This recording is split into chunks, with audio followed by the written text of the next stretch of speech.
Okay, let's see. I'm gonna do like a multiple disclaimer intro, because it's really funny, because I'm professionally funny. Disclaimer! Disclaimer! Disclaimer! Disclaimer. Well, good evening, laddies, lasses, and lasses. Welcome to the click. You smell astounding today, and don't let anyone else lie and tell you otherwise. I recently went online to ask other anonymous people an anonymous question because I was really embarrassed about it, so I didn't want to ask anyone IRL. I was really insecure if anyone else showers naked or if everyone wears socks in the shower like me, and I'm a little bit uncertain about this. Please leave your comments down below. Do you shower with socks? Yes or no? Please tell me yes. Anyway, while going through all this, I found this very interesting subreddit called TooAfraidToAsk, and some of the questions, believe it or not, were even more interesting than considering if you shower with socks or not. So I figured we would go through some of them together, discuss them, because some of them are very intriguing and very nice, and I do hope that you enjoy it. Mwah. r/TooAfraidToAsk. Are there cases of adult stars accidentally getting preggo? Like, these people never get preggo, like, ever? I don't think the pro-life and the naughty star Venn diagrams have much overlap. Just viewership. I like how we're getting these doozies out the door right away. This is absolutely beautiful. But it do be like that, though. Like, how many times haven't you seen, like, a news article where it's like, oh, this person who's really against, pro-choice has now turned out they've had abortions for their 15 mistresses. It's like, bruh. Ah, yes, now we can mark this video as educational. Welcome to school, baby. r/TooAfraidToAsk. Is it a bad decision to marry someone who cheated with you in the beginning of the relationship? Probably yeah. They cheated on their ex while they were dating you for the first few months. They didn't break up with them until you found out a few months later. I worked with a woman who had this scenario. A married man had been making advances on her. I advised her to stay away until he'd close that whole relationship down. He eventually did, and she and he dated and eventually got married. 8 months later, he ran off with another woman from work. The phone rang early one morning and he answered it. My colleague overheard him telling the person on the other end that he loved them. He hung up the phone, got dressed, said he was sorry, and walked out. She didn't see him again. If they cheated with you, they will cheat on you. Also, they were dating you both at the same time for months, and you're considering marrying this person? I'm asking this question about an acquaintance. Their partner was dating them both at the same time for a few months in the beginning of the relationship. 5 years later, they're getting married to the person who cheated with them. I think my own personal take on this is that I have known people who have cheated at the point when they know the relationship is already doomed, kind of, and figuring out practicalities, which I don't think is the best way to go about it, because for me it feels like this kind of thing that is almost a promise to yourself, where are you willing to cross this line, yes or no, and if you crossed it once, what's stopping you from crossing it again? It's just a bad promise for yourself or any future prospects you might have when it comes to relationships. And I would say if you start off the relationship with cheating, I'm not sure if there is much of a relationship to begin with. That sounds really bad. Speaking as a mathematician as well, when it comes to, for example, criminal activity, not comparing cheating to criminal activity, but if you make a comparison about habits and stuff like that with humans, a large portion of it, a majority of it, is from repeat offenders. And I wouldn't be surprised if a similar thing is applicable here. That's just a hypothesis, but I wouldn't be surprised. So take that for what you will. r/TooAfraidToAsk.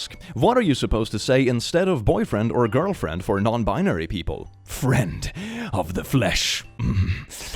Meat mate. Are we talking about romantic relationship or like zombie movies now? Squeezing relative. In Denmark, we have the word käraste, which is roughly translated to dearest or my dearest. When saying min käraste, it's genderless and works wonders. That partner, other half or spouse, works too.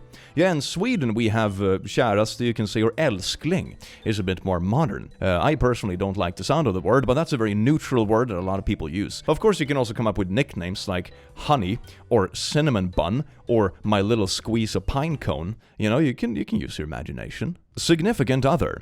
I use this one when I refer to other people's partners that I don't know. It also works wonders when it's like groups. If you want to invite a group of people and just say like, hey everyone, your significant others are welcome as well. It's just a good neutral term. But my personal favorite has always been to make up nonsensical nicknames, like Smurgen Blorgen. Oh yes, my little Smurgen Blorgen, how are you doing today? Everyone loves that stuff. If you don't like it, don't comment about it, because my sample size is biased. Next! r/TooAfraidToAsk. Are unattractive people really treated differently? I never treat people bad based on appearance, and I never saw it happening myself. I have come across some posts of how some people are treated badly or differently because of the way they look. Yes, and there are actual studies that confirm this. Physically attractive people are more likely to be hired, receive shorter jail sentences, receive more empathy from others, etc., etc. Yeah, like the traditional thing of like having ugly villains in movies, I think is also one of those tropes. It's way easier to just hate something that is ugly, you know?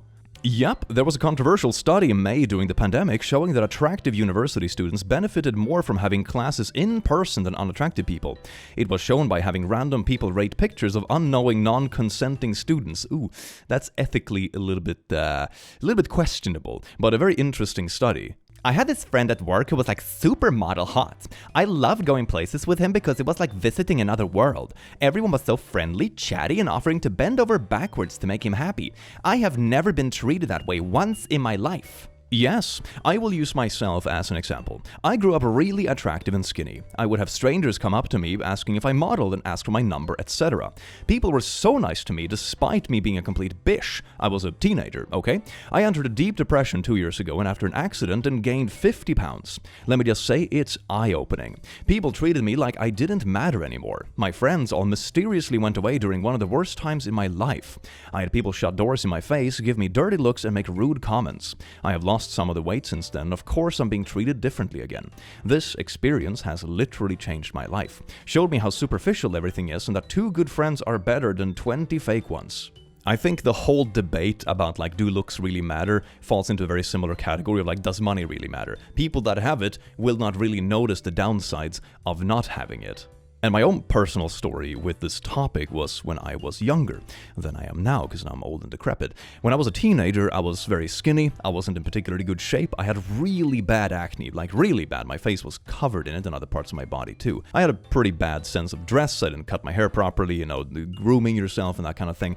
I wasn't someone who you would look at and be like, damn, what a bombshell. And when I reached my early 20s and my skin cleared up, I started working out, not because of that reason, but because I just wanted to be in shape. And a few other things changed in my life. It was eye-opening. I was like literally flabbergasted the first time someone came up to me and gave me their number at a bar. It was unreal. The whole world, it was like entering a different world, but not in the way that the world changed. It was just that the world looked at you differently. It was absolutely mind-blowing, because before that point, no one would really take you seriously. Girls wouldn't really look your way. Other men, they always kind of looked down on you in a way. It was eye-opening. I went through a similar thing with YouTube as well around 10 years ago. I think it was back in 2014 or so. I went through a pretty bad burnout due to a bunch of personal things. And back then I was making gaming videos with the face cam. And I guess a lot of people was like, oh my god, look at this Swedish boy playing games. But during this period, I was going through this burnout and I stopped taking care of myself as much. I lost a lot of muscle. I didn't put on a lot of weight, but I definitely lost a lot of my deftness that I used to have. I wasn't grooming myself as well. I was generally more tired and I probably looked more tired. And this wasn't a massive change or anything. It's not like I gained 100 pounds, but it was noticeable. The amount of comments I got on those videos that were like, oh my god, what happened to Click? Oh, he used to look so much better. And I don't think it was made maliciously either, but just the thought of like, damn, I let myself slip a bit and the whole world is noticing. That was wild. And also, of course, a significant drop in views because of it, because that plays into it. And especially in a job line like this, there is no denying that fact that that is a huge benefit. I mean, even when I work out a lot and take care of myself, part of it is for work because, you know, the community is very accepting and progressive and wholesome and all that kind of stuff, but I'm under no illusion that part of that credit comes to like how you look on camera or how your voice sounds. So I don't think it's like a good or bad thing. I don't want to label it as something evil. I think it's more a realistic way of seeing the world for what it is, for better or worse. r/TooAfraidToAsk. How do attorneys defend absolute pieces of human garbage? I am asking this question because I just watched a documentary about a woman who had her husband murdered by her lover. It was planned for months and she never told him not to do it. She confessed to the officer who was interrogating her and confessed to her mother on a recorded line in jail. But her lawyer tried to defend her by saying she knew nothing about it and she was lied and coerced into giving a false confession. I don't understand how someone can morally justify defending a pile of poo with damning evidence and 100% proof that they did do what they were accused of.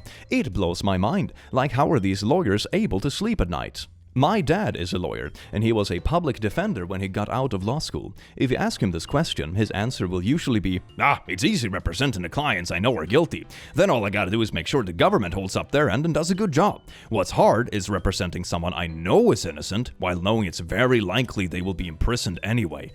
That is really dark. That is really dark, because I think the other part of it can also fall into the category like, okay, if they're guilty and the evidence is there, hopefully they will like have a sentence, right? You know, hopefully if the system isn't completely borked, which sometimes it is, but still it goes through the same due process, because that slippery slope thing where if you stop having the process just for some people, then how do you decide which people you don't have a process for, and all of a sudden the whole thing goes corrupt. So yeah, even though it's flawed, is the least idea we have, I suppose. But that other aspect, Jesus, that's so dark. And the pressure that comes with it, my god.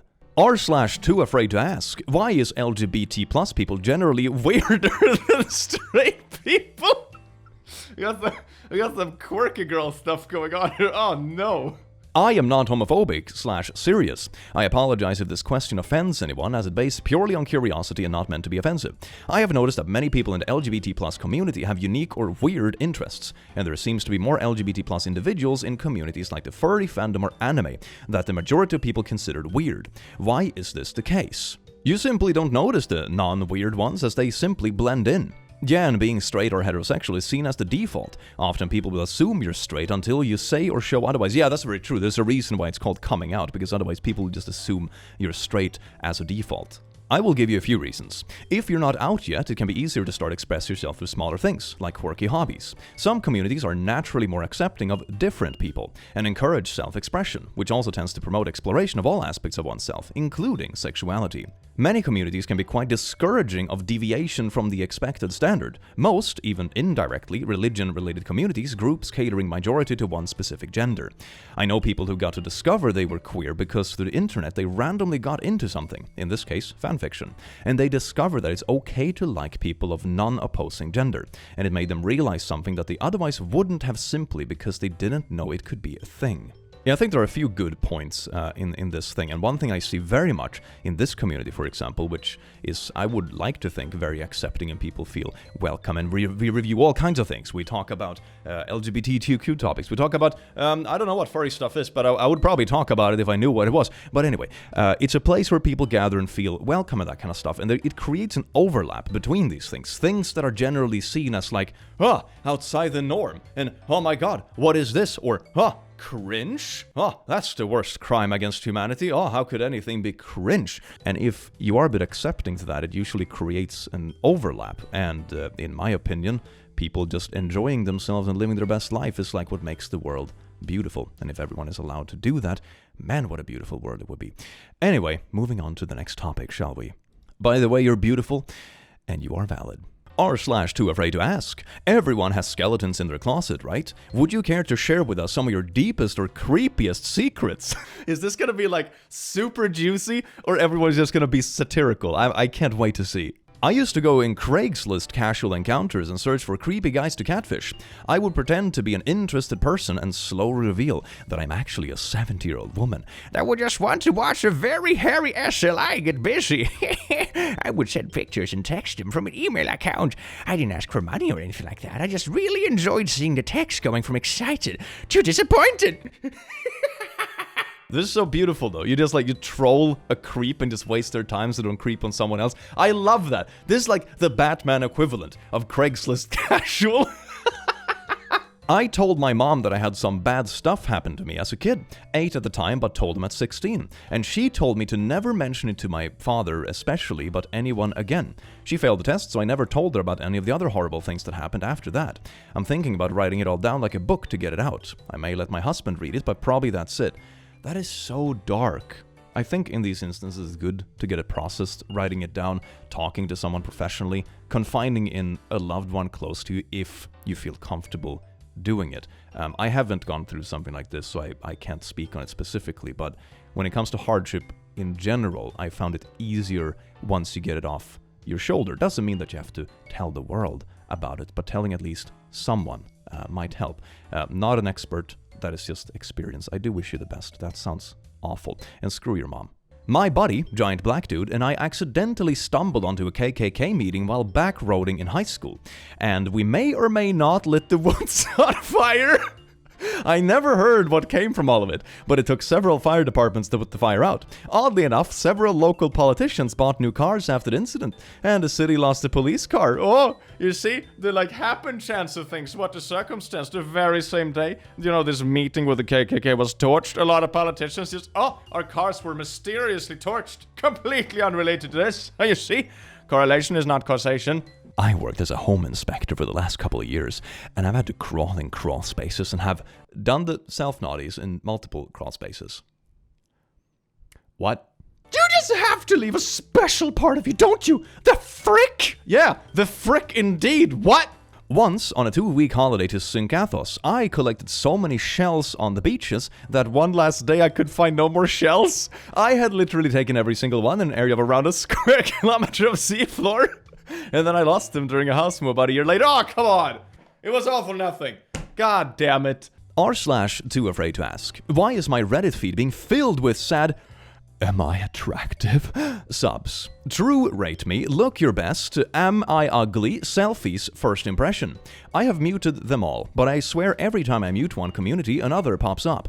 Been on Reddit for years and all of a sudden my entire feed is filled with this stuff. Am I crazy? I think it's just a part of humans and what we do on social media. I still remember the times before dating apps, we had an app called, what freaking was it? Hot or Not, which was basically sort of a dating app, I guess, but it was more about getting people to like your pictures and looking as hot as possible. This kind of stuff has been around forever. We are pretty vain creatures, and if you think about the post previously that we're talking about, if attractiveness matters, of course people would be interested. Now, of course, I think it, devolves into some silly things on occasion. Don't get me wrong, I think we spend a bit too much time on it, and we give it a lot of emphasis where maybe we should focus on other things, but, it's part of being a human, I guess. We want approval, and especially looks is a very easy thing to give approval on because it's literally skin deep. You can just take a selfie and be like, oh my god, what do you think? r/TooAfraidToAsk. How do Muslim men recognize their wives and mothers in a crowd when they are fully covered wearing a burqa?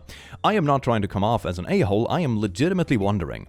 I have never been immersed in this kind of culture, but in military basic training, we had 60 guys with all freshly shaven heads and similar height, build, and skin color.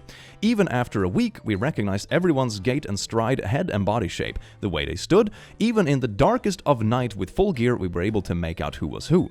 I think people grow to rely on other cues other than facial structures to recognize each other. Oh yeah, now when you mention it, I have the same thing with my best friends and stuff. If I just see someone walking in front of me on the street, in the rain, wearing a hoodie, with the hood up and all that kind of stuff, I can recognize fairly quickly if it is someone I know or not because of their body language, how they move, and that kind of stuff. It's just something. It's some kind of cue that kind of lets you know. There is a lot to social cues and body language that isn't just do with your face. r/TooAfraidToAsk. I mean no malicious intent, but is it possible that many people who are convinced being gay is a choice are bisexual and don't realize it? Or they are in the closet about it maybe. What's making me wonder, and I don't know if this is super stupid, it might be lol. I am pretty much toast right now, but if you're straight, think about it. You didn't ever choose that, right? I didn't choose to like girls, I just did. And one day I was like, well, what my brothers told me is right, I don't think they have cooties anymore. Where is this going? And I assume with gay folks it's like that, only with the same gender. They just realize that's what they find attractive. Oh yeah, cooties, I remember that. But back in Sweden we used to call it tjejbaciller and killbaciller, which is girl bacteria and boy bacteria. The horrible pathogen. But if I was bi but didn't want to admit it or didn't even realize that it was a thing, I could see myself choosing to be with women, even if I would just as well be with a man. If I also found women attractive because that's just a safer option. I mean, especially if you're from a culture that looks down on being gay or LGBTQ in general. Does this make sense?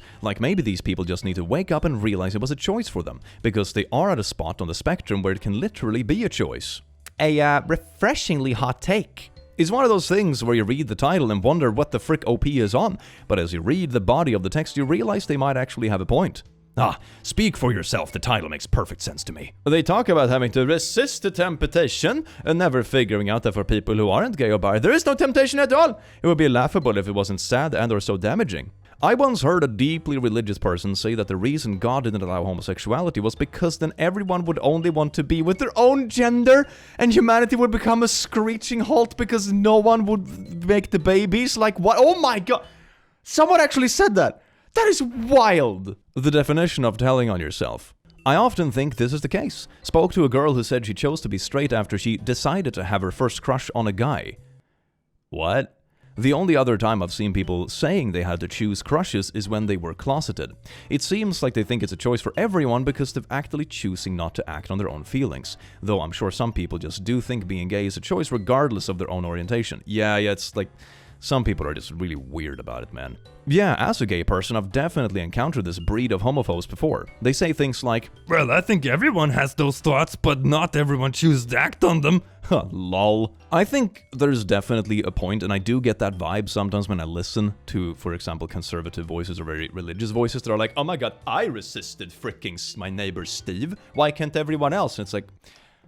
Bruh. But also, I think it's bad and damaging in a way because it kind of Uno reverse cards the whole issue and kind of projected back on the LGBTQ and says that, hey, homophobia is also the fault of the LGBTQ people that are in the closet, which is also not a good conclusion to come to. So I think you can say maybe in some cases this is applicable, and I think there is some sort of correlation. It shouldn't be put in that lap because it is a harmful standard. It's like, oh, homophobia only exists because gay people can't figure out they're gay. Like, that shouldn't be the thing. It should be more like you have a system that is so anti-LGBTQ that people that are gay are forced to believe they have to make this choice and then be against whatever they didn't pick. You know, that should be the conclusion, not that it's like the fault of the LGBTQ itself. So that's something to consider. Not safe for work. The video going around of me. What do I do? So I was grad camping and was with this girl, but one of my classmates took a video of us doing the naughty things from the roof of the tent.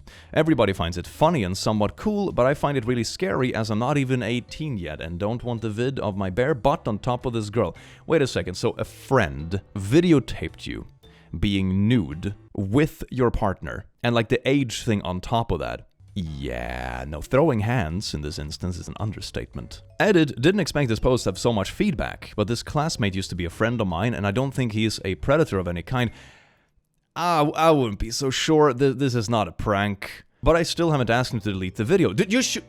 You should call the police. You should call the cops on this. This isn't like a haha prank. This is really harmful stuff that can turn into either blackmail or literally illegal solicitation of adult films. Not only mentioning the age, of course, but also revenge adult films is also highly illegal. Like, none of this is good. I appreciate your concerns, but I think it's just dumb teenage stuff, but as soon as I see him, I'll ask him about it and tell him to get rid of it immediately. Yeah, that's probably a good idea. I don't want this to go to the legal system because I know he isn't that type of guy. I would probably have taken it to the legal system, I'm gonna be honest. If I had a friend of mine staying over, for example, or we went to an Airbnb or camping together, and they filmed me getting it on with my partner, I would fucking bury that person. Like, not even exaggerating. This isn't a harmless prank. This is really harmful stuff, not to mention the age thing as well. This is illegal on at least 2 levels. This is really bad shit. To all the people who are commenting on this person being my friend, he's kind of a mutual. He is a nice guy. Don't defend the guy! Oh god! But obviously seems to have some self-control problems, no shit. I will tell him the trouble he can get into by telling him to delete. And don't worry, I will show him your replies on this post and I'm sure he'll be scared on what I can do to his life. And don't get me wrong, I know this isn't a funny topic, but I'm sure I'll be able to get this under control. This kind of kid is a P-word and I will do whatever I want to get rid of this video, aka beat the frick out of this mofo. That dude with the video should be much more scared than you. This could be serious jail time. Yeah, revenge naughties is illegal, CP is illegal. The dude and anyone sharing it could be in a lot of trouble. Let them know that if police gets involved, they'll be in trouble for distributing of... Yeah, exactly. From what he shared is already too late for prevention, needs to go to the police. Honestly, yeah, this isn't something you do on accident. If you want to be the bigger person or whatever, give him one chance to delete it. But I don't think, personally, I would have given someone that chance. Also, to be fair, I'm 30, and my friends are also 30, so maybe that's different, I don't know. r/TooAfraidToAsk. My cat loves being... Is this not safe for work? Okay. My cat loves being under the blankets with me, but I have bad cats. Will the cat be fine under there while I fart here and there? This is your not safe for work, just killing your cat with farts. Are you fart hotboxing the cat under the covers? We lift up the covers every so often to air it out. Both. He's just slithering in there while I sleep. When I'm awake, I lift the covers. I feel bad though. The smelly ones are always bad on hot days.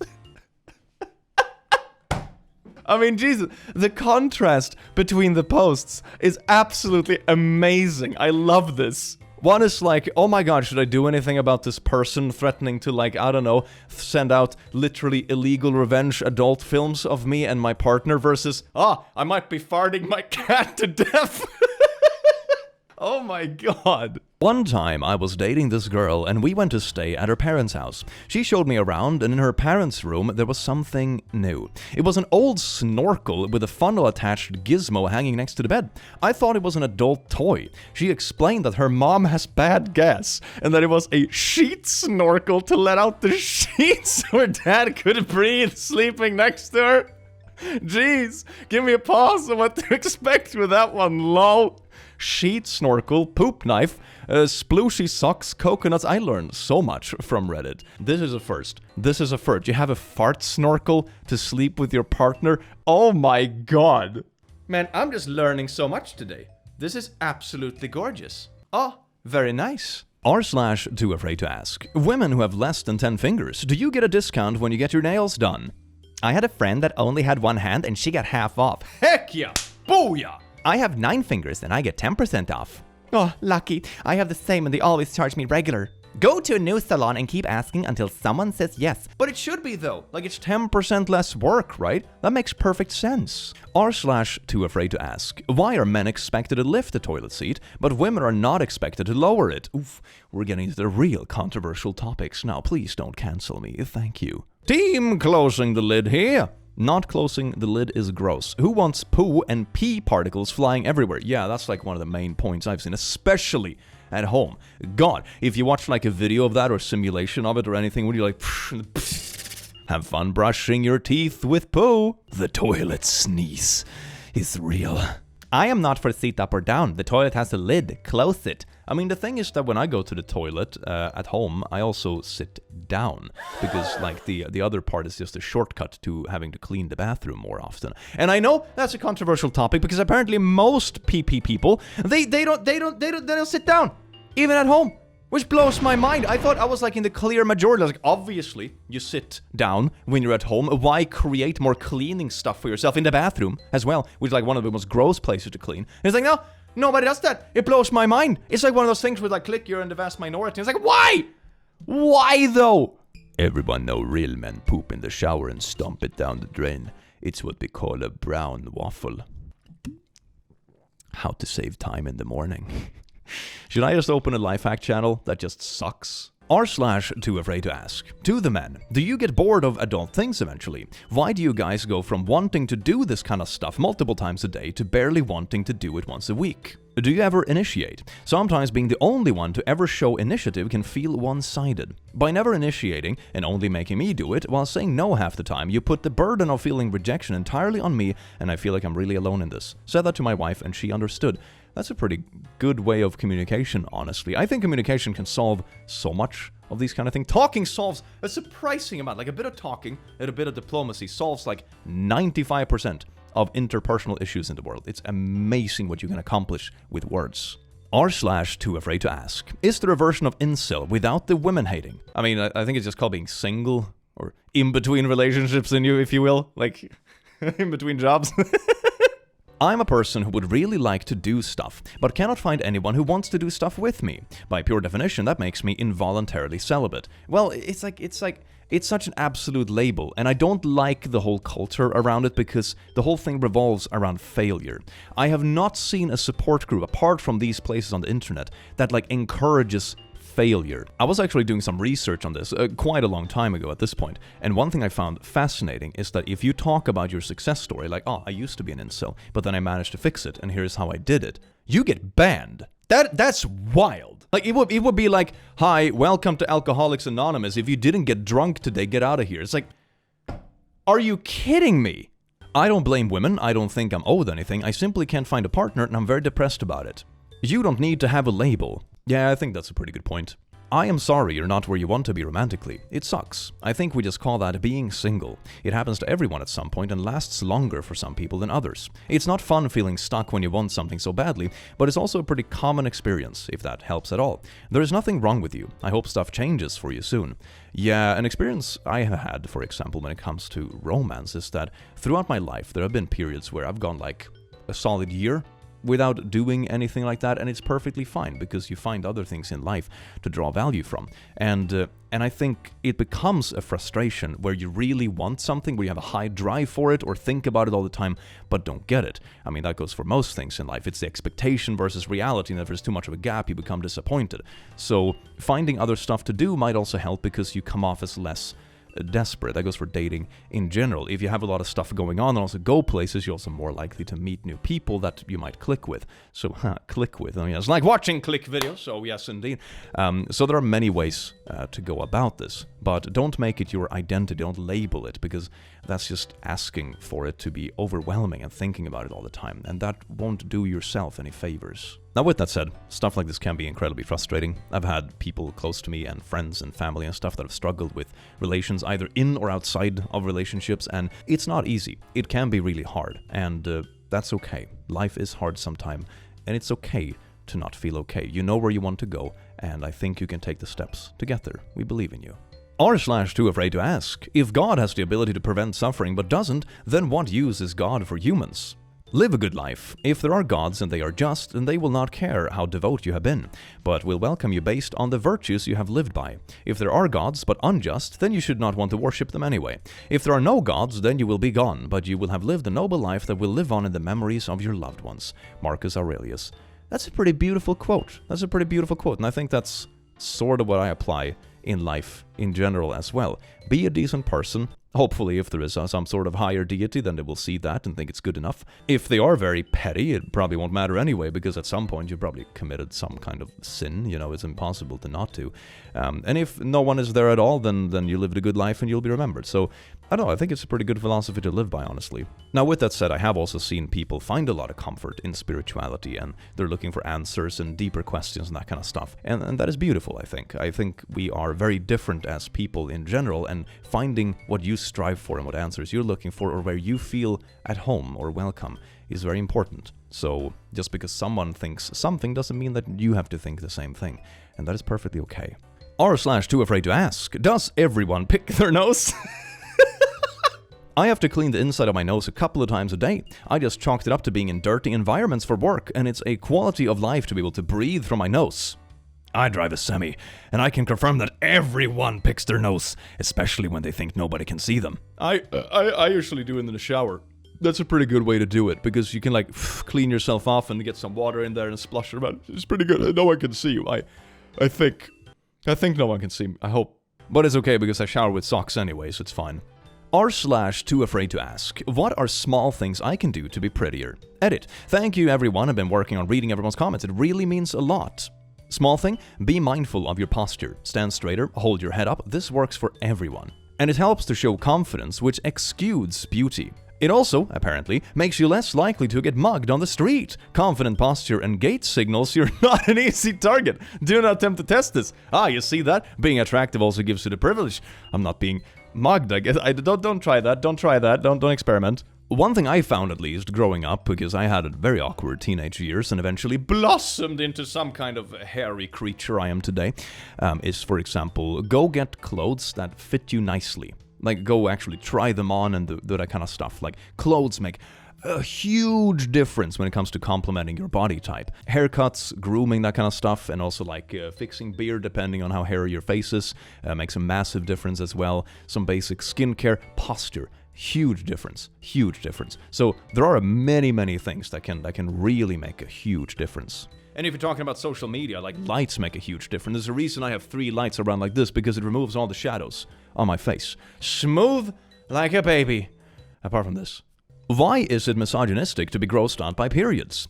I'm pretty sure the majority of people find it gross because it's blood coming out of you. Yes, it's natural, but so is childbirth, poo and pee, bleeding from non-period, spit and vomit. I personally get extremely squeamish around the sight of blood and thought of someone bleeding, but it suddenly gets misogynistic when it involves a period. Just because it's natural doesn't mean you're not allowed to find it gross. Gross as in ooh blood, not as in ooh women. Although I can see it being disrespectful a bit. When a woman is having their period, still be respectful and make sure their needs are met. If you act grossed out around them and make sure they feel bad, you're in butthole. It is not. Shaming women for being on period is misogynistic. Yeah, I think that goes for most body functions in general. I mean, you don't have to be a super big fan about blood. I don't think that's what it's about, but it's about making it a bigger deal than it is. And it's not like anyone is like literally rubbing it in your face. You know, that's how many people act about it. It's like, oh my god, it's the biggest thing ever, and everyone's literally rubbing it in my face even though they're not. And like, that's when it becomes misogynistic and bad. Simply being like, I have a phobia for blood as well. I will not want to be close to blood, but simply acknowledging that a bodily function is perfectly normal and okay, and it's fine, is not the same thing. There's so many things in life that can just boil down to don't be a butthole and don't make people feel bad. Why can't I stop thinking about this person? I was with this person over 10 years ago, and they're all I think about still. I have never reached out, nor has this other person, but I don't understand why my brain won't stop. I am married with 2 kids. We weren't even together, more like just having fun buddies. Sometimes our attachment to specific people are more about the chapter of life than the person themselves, especially when that period was emotionally charged. Are your feelings really about that person, or are they today someone you no longer know? Or is it more about who you were during that time? Because that is something you can tap into. Bring that youthful energy into the present day and do something positive with it.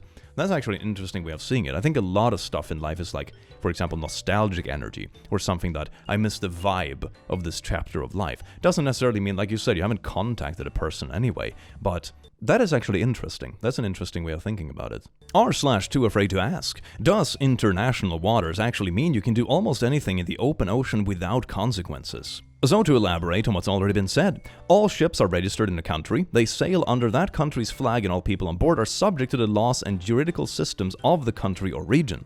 Some countries have laws its citizens are expected to obey even beyond the nation's borders. There are a number of international treaties concerning conduct on international waters. This is why various cruise lines fly under flags like Panama or the Bahamas. Lose their laws. That makes sense. Yeah, that makes a lot of sense, actually. Well, laddies, lasses, and lads, so I do hope you enjoyed this video as much as I enjoyed having you here, you wonderful, beautiful being. And have an amazing rest of your day because you deserve it, and I will see you in the very near future. Take care. Mwah.